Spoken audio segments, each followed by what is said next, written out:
Hola, en esta sesión voy a estar hablando de la terapia dialéctico-conductual y que también forma parte de las terapias de tercera generación. La terapia dialéctico-conductual es una propuesta de Linehan y su equipo de la Universidad de Washington. La autora se gradúa de psicología en la Universidad de Loyola de Chicago, donde empezó ejerciendo como profesora. Más tarde se traslada a Nueva York, donde trabaja en prevención de suicidio, para al final acabar en Washington, donde finalmente desarrolla su modelo teórico. Esta autora, Marsha Linehan, padeció durante su juventud grandes problemas psicológicos, tuvo intentos de suicidio y varios ingresos psiquiátricos, así que conocía de primera mano todos los entresijos del problema y las dificultades de los tratamientos.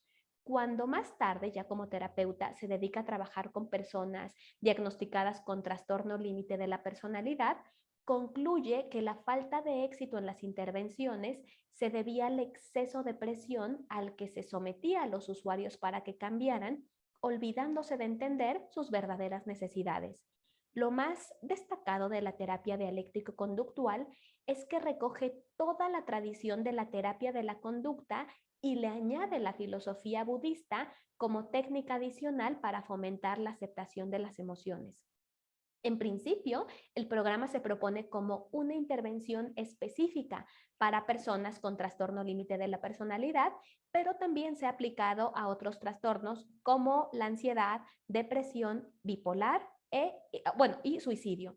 La visión de la persona, ya ha quedado dicho que la terapia dialéctica conductual es heredera de las terapias conductuales. Su punto de partida no es tanto una teoría de la persona como una teoría de la patología y concretamente del trastorno límite de la personalidad.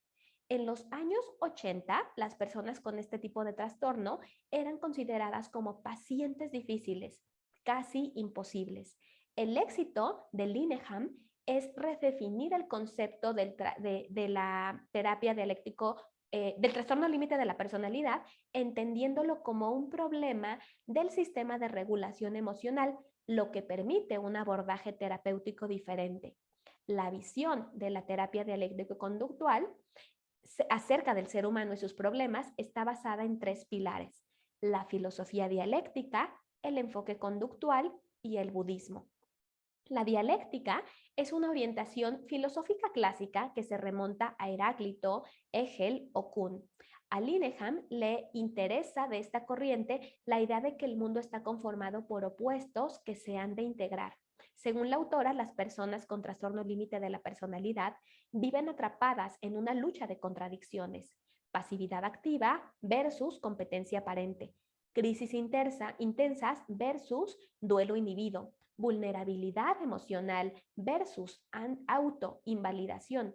Las conductas desadaptadas de los pacientes evidencian un fracaso dialéctico, un pensamiento rígido y dicotómico que les impide integrar las diferentes polaridades, lo que se traduce en problemas de identidad, sentimientos crónicos de vacío y de no encajar en el mundo. El pensamiento dialéctico propone que dos ideas, por incompatibles que parezcan, pueden ser verdaderas al mismo tiempo. La vida puede ser dura y también muy satisfactoria. Desde esta perspectiva, se parte para trabajar con el rígido pensamiento dicotómico de algunos de los usuarios, enseñándoles a ser más flexible y a disminuir el juicio crítico hacia los demás y también hacia sí mismos.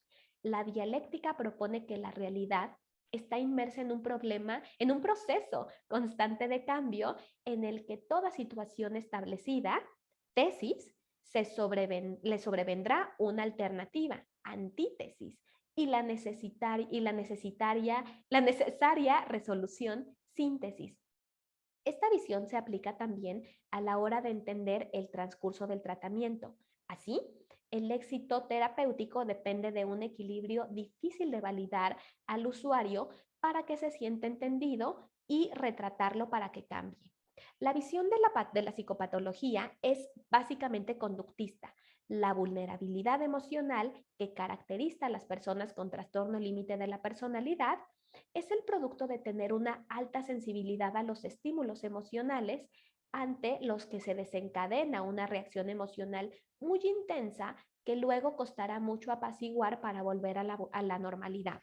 La vulnerabilidad es el producto de dos influencias, una base biológica y un ambiente familiar invalidante. En la base existiría una predisposición biológica a la falta de reactividad emocional, pero el aprendizaje en el contexto familiar determina el desarrollo del trastorno. Las personas con trastorno límite de la personalidad crecen en una familia que reacciona de manera inadecuada a las emociones del niño. En este contexto, las personas no aprenden a identificar, etiquetar y modular sus emociones.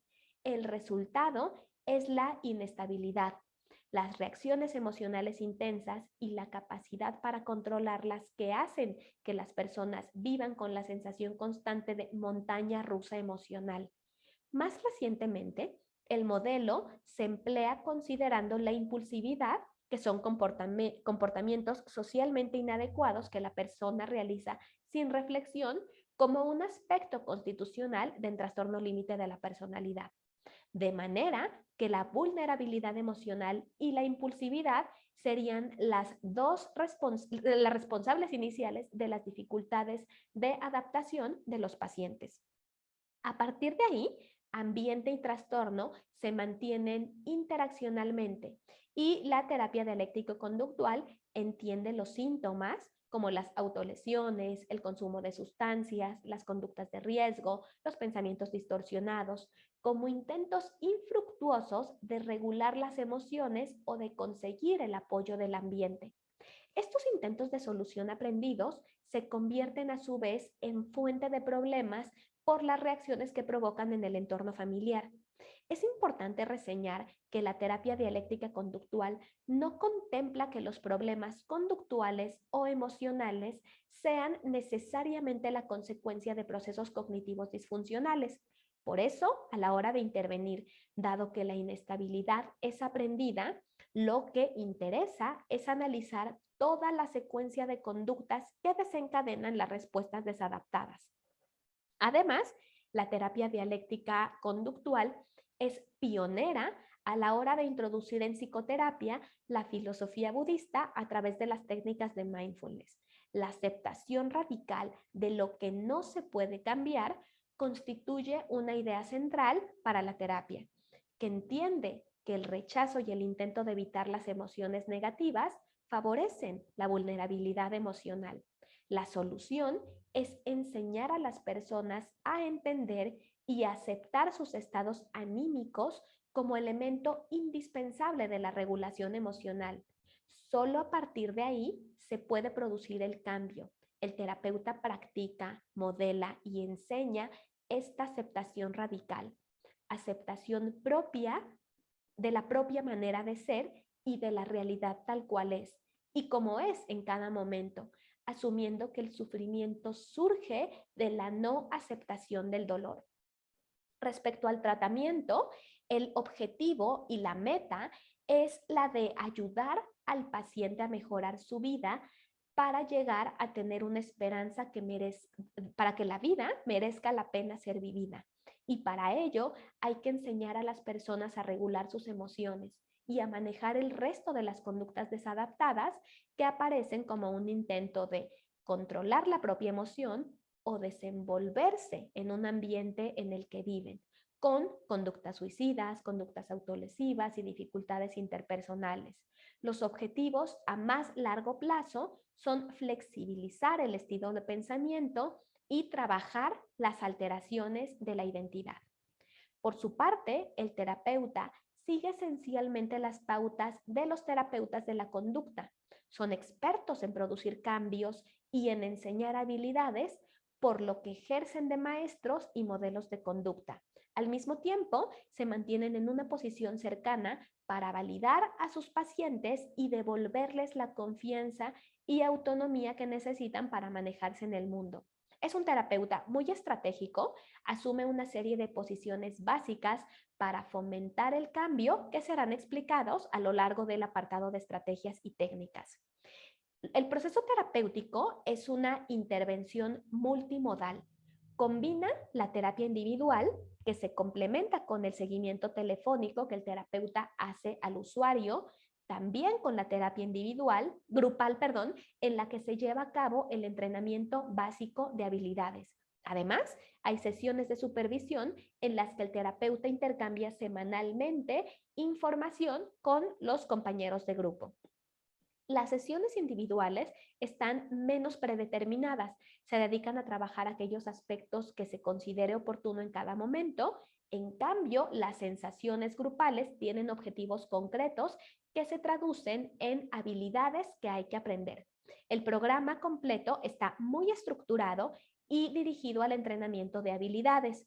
Para ello, la autora Linehan ha elaborado sus propios materiales, que consta de 4 fases en las que se trabajan objetivos diferentes. La fase 1 es la más potente del tratamiento y está dirigida a la enseñanza de habilidades para afrontar situaciones problemáticas relacionadas a la reducción de conductas suicidas, al trabajo con conductas que interfieren con la terapia y a la reducción de conductas que disminuyen la calidad de vida del usuario, como adicciones, episodios depresivos, trastornos de alimentación, descontrol de hábitos de vida y también mejora de habilidades para manejar el estrés y regular la emoción, relacionarse con personas y organizar su vida. Dura aproximadamente un año e incluye una sesión semanal de terapia individual y otra grupal. La terapia individual se centra principalmente en la resolución de problemas y en aspectos emocionales, y la terapia grupal está más dirigida al enfrentamiento en habilidades. La fase 2 es la de la reducción del estrés postraumático. Muchas de las personas con trastorno límite de la personalidad tienen historias pasadas de eventos traumáticos. En esta fase se trabaja con ellas para ayudarles a incorporar y aceptar esos recuerdos, con el fin de reducir la autoinculpación y disminuir los síntomas de estrés postraumático. Esta fase no tiene una duración predeterminada y en ella continúa el trabajo para afianzar las habilidades aprendidas en la anterior. La fase 3 es la de desarrollar confianza en sí mismos. En las fases anteriores, el usuario ha aprendido a resolver problemas y enfrentarse a situaciones. El objetivo ahora es enseñarle a confiar en sí mismo. Para eso, se trabaja para disminuir en la autocrítica y ayudarle a confiar en su criterio para disminuir su dependencia de los otros. Y la cuarta y última fase es la de fomentar la independencia, libertad y capacidad para llevar una vida satisfactoria. Los objetivos de esta fase final tienen que ver con la autorrealización, con establecer metas vitales y seguir adelante con ellas para ayudarles a desarrollar una vida plena y autorrealizada. Finalmente, algunas estrategias y técnicas que se tienen para intervenir es que el terapeuta va adoptando una serie de posiciones básicas, estrategias, desde las que aplica las técnicas. Las intervenciones de la terapia dialéctica conductual no son especialmente novedosas, se combinan con técnicas cognitivo-conductuales, con la práctica de la meditación y algunas técnicas más centradas en el manejo de la relación terapéutica para promover la motivación y el cambio.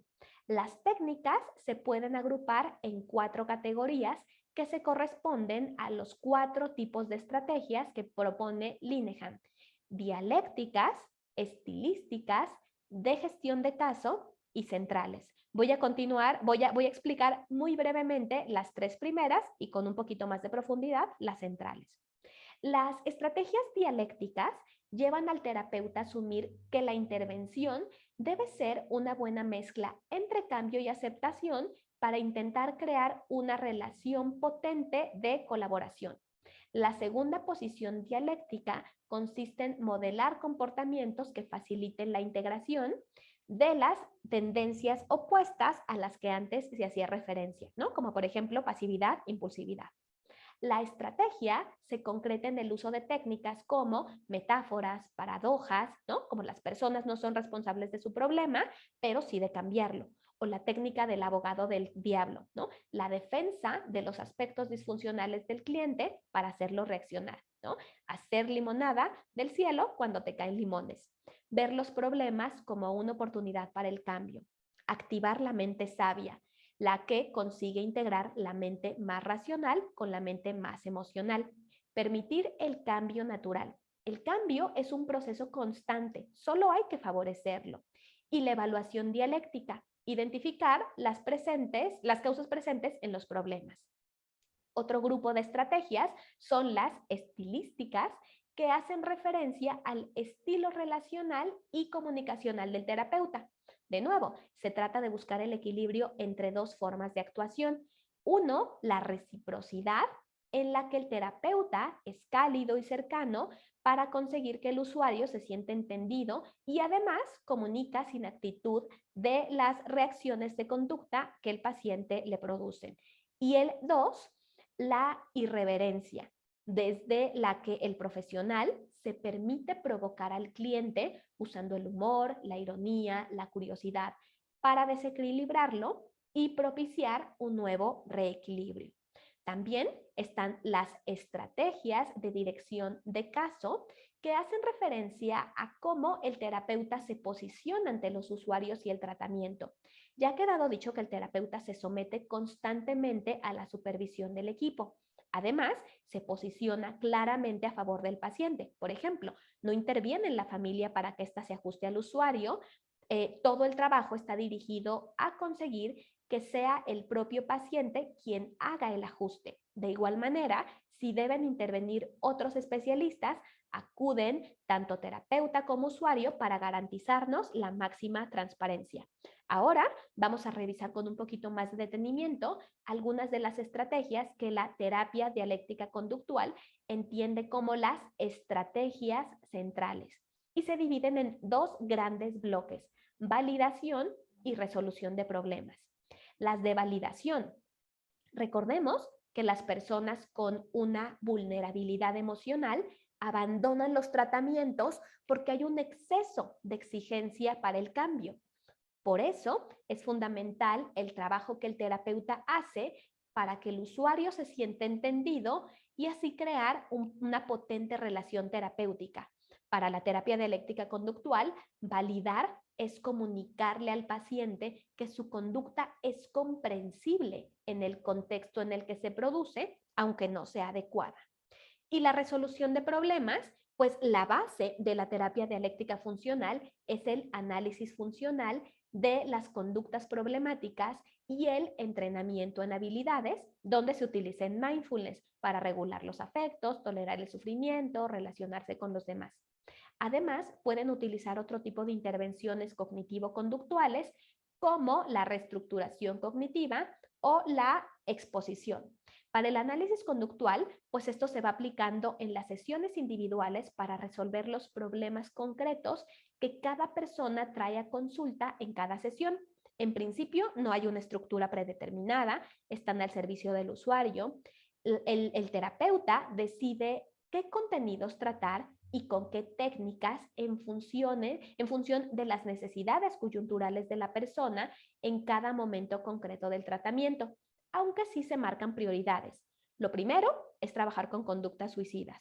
Después se da prioridad a todos los comportamientos que puedan interferir con la terapia, como por ejemplo que la persona no vaya.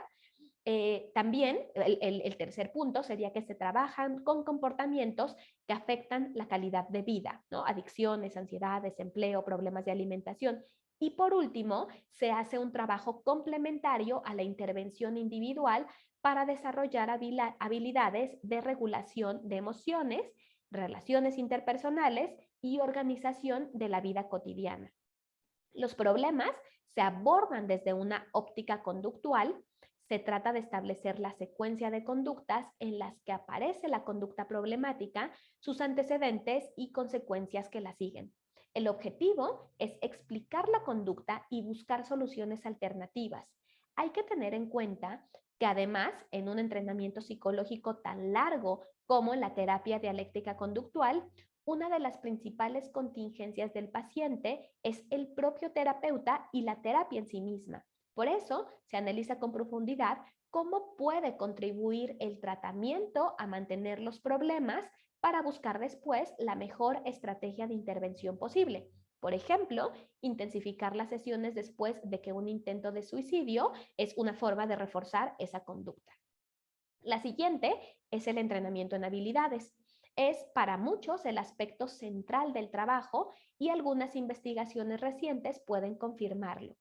El entrenamiento básico se realiza en el grupo, aunque en las sesiones individuales el terapeuta trabaja para afianzar lo aprendido y ayudar al paciente a aplicarlo en situaciones concretas. La duración del tratamiento o de este entrenamiento específico es de 6 meses e incluye 4 módulos. Primero, mindfulness. Su objetivo es desarrollar lo que llaman una mente sabia que conjugue adecuadamente lo emocional y lo racional. En el entrenamiento se enseña a las personas a admitir y a observar sus emociones y a describirlas poniéndoles un nombre. Se invita también a las personas a participar en las situaciones y permitirse sentir lo que sea que sienten ellas. El cómo hacerlo es fundamental y las recomendaciones son suspender el juicio crítico, disfrutar de las situaciones de una en una y devolviendo la mente al presente cada vez que se distraiga. Además de aceptar cada momento que es tal cual es para luego dejar ir las emociones y que se puedan ir sin apegarse a ellas. El segundo es la regulación de emociones. Se empieza enseñando a las personas cuáles son las principales emociones, cómo funcionan y cómo manejarlas. Se puede analizar también por qué las personas tienen dificultades para cambiarlas, haciendo un análisis conductual de los momentos que aparecen. Y por último, se ayuda a las personas a crear situaciones nuevas en las que puedan experimentar emociones positivas. El tercero sería la tolerancia al sufrimiento. En ocasiones, el malestar se produce ante situaciones que no se pueden cambiar. En esos casos, negarse a aceptar el sufrimiento puede hacer que este aumente. Lo contrario, el aceptarlo, muchas veces es la mejor alternativa para poder disminuir su intensidad. Y las técnicas sugeridas para aumentar la tolerancia son: 1, distraerse con alguna actividad, prestarle atención a algo externo o a la propia respiración. Segundo, autoconsolarse. Tercero, mejorar el momento buscándole un nuevo significado, imaginando una situación de relax o haciendo alguna técnica de relajación muscular, tomando un pequeño descanso o autoanimándose. Y por último, hacer una lista de las ventajas que tiene tolerar el estrés y las desventajas que tendría no hacerlo. Y por último, está el aprendizaje de habilidades de relación interpersonal. El objetivo es aprender a relacionarse con los demás, pero sin llegar a depender de su aprobación ni sacrificar las propias metas por las necesidades de otros. Para conseguirlo, se lleva a cabo un entrenamiento en asertividad, en comunicación eficaz y en resolución de conflictos.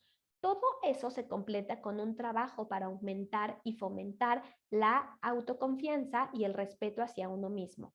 También está el cambio de cogniciones. Aunque se utilicen en ocasiones las técnicas clásicas de reestructuración cognitiva de Beck o de Ellis, la terapia dialéctico-conductual no le da tanta importancia a las cogniciones. Su visión es que tan posible que una cognición produzca una emoción como lo contrario, sea que la emoción la desencadene una cognición, y si hay una triada cognitiva complementaria al análisis conductual, sería aumentar la conciencia que las personas tienen sobre las consecuencias de sus conductas para que así se animen a cambiarla. También está la exposición. Recordemos que para la terapia dialéctica conductual, la vulnerabilidad emocional se aprende por asociación entre estímulos y respuestas. Para ello, la técnica de exposición es una de sus preferidas para recondicionar aspectos disfuncionales. Una vez establecido cómo un determinado estímulo produce una conducta problemática, el terapeuta usará la exposición para reacondicionar esta asociación. Para ello, se buscará en terapia que aparezca la pista que activa la emoción, se solicita a la persona que mantenga la emoción y al mismo tiempo que bloquea la respuesta desadaptativa y así surge y se refuerza una conducta alternativa adecuada. La exposición se utiliza con frecuencia en la segunda fase de trabajo con el estrés postraumático y este trastorno es un montón de pistas contextuales, pueden activar flashbacks, disasociaciones u otro tipo de síntomas. Y a través de la exposición es que se trabaja en romper esta asociación. Por último, si este es un tema que te interesa, esta es una terapia en la que te gustaría profundizar, te recomiendo revisar el texto Manual de Tratamiento de los Trastornos Límite, de Personalidad Límite, que es editado por PAI2 y escrito por Linehan, publicado en el 2003. Entonces, agradezco mucho que hayas revisado este material, que hayas estado atento de esta sesión y nos vemos la próxima para seguir revisando modelos de intervención psicoterapéutica. Hasta pronto.